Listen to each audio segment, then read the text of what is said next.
सारा नाम की एक महिला थी जो एक सफल व्यवसायी महिला थी। एक दिन वह एक बिजनेस मीटिंग में भाग लेने के लिए एक स्कूल गई।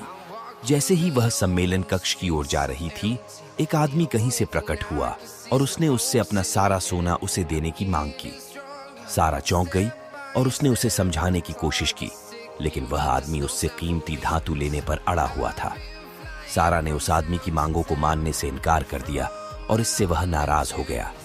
वह हिंसक हो गया और उस पर हमला कर दिया।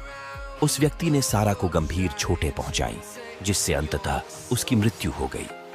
वह आदमी घटनास्थल से भाग गया, जबकि सारा बेजान होकर जमीन पर पड़ी रही। उनकी दुखद मौत के बाद कई दिन बीत गए, लेकिन उनकी आत्मा को शांति नहीं मिली।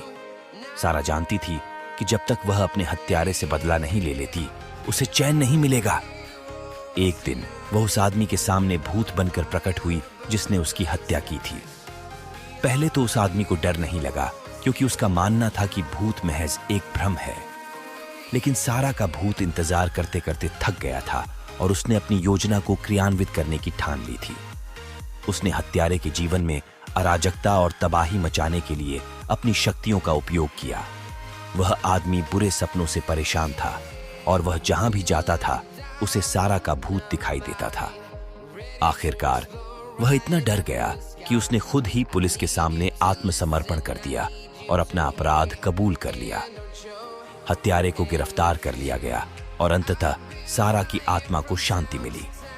जिस स्कूल में उनकी मृत्यु हुई, वह वर्षों तक भुतहा बना रहा और लोग इस डर से वहां से दूर रहे कि कहीं उनका सामना सारा के भूत से न हो जाए।